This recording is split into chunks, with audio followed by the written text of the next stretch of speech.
tem nesse Pioneiro oficial, pergunta do pioneiro, hein? Como vocês não perderam a fé após descobrir a verdade? Eu posso dizer por quê. Vai lá, responda. Eu sempre amei a Deus, o Pai. Eu lembro criança, eu nasci na igreja católica. Eu fui batizada católica. E aí, quando a minha mãe começou a estudar com a Testemunha de Jeová, eu lembro de aprender as coisas e aí eu me lembro de um detalhe. A minha irmã caçula ficou doente uma vez. Eu tinha uns 7 anos.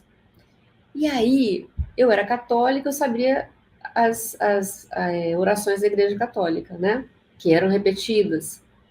E agora, a Testemunha de Jeová falavam que eu tinha que orar do coração. Aí eu lembro de ajoelhar perto da minha irmã e falar assim: Deus, eu não sei se o seu nome é Jeová mesmo. Porque eu era criança, eu estava confusa. Então, eu vou pedir de todos os jeitos. E aí eu orei para ele de coração primeiro, para que a minha irmã melhorasse. E aí depois eu fiz as orações da Igreja Católica, porque eram as que eu sabia. Então, o amor a Deus é uma coisa assim, que ele ultrapassa. Eu entendia que eu estava dentro de uma religião que se dizia mediadora. Mas Deus, o Pai, Jeová Deus, seu Filho Jesus Cristo que veio e morreu, ele não tem nada a ver com isso. Ele não criou nenhum grupo para falar em nome dele, nem para usar o nome dele. Né? Ele não patenteou o nome dele.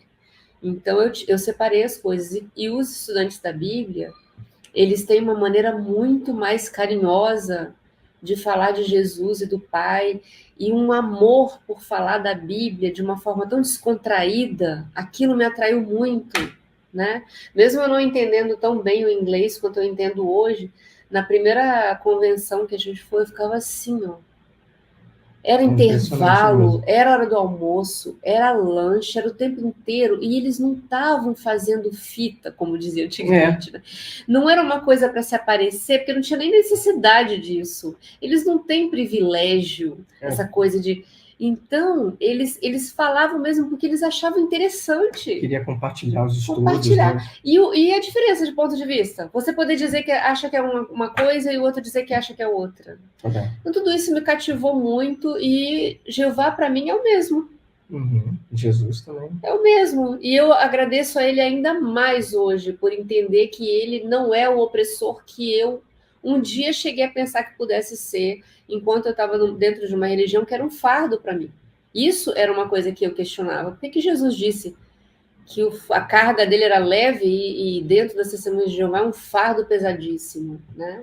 Excelente pergunta do Jefferson, o pioneiro oficial, e épica resposta, né? Épica da Simone, uma resposta assim tão comovente. Não, de verdade, achei maravilhoso, merece até um corte depois, né?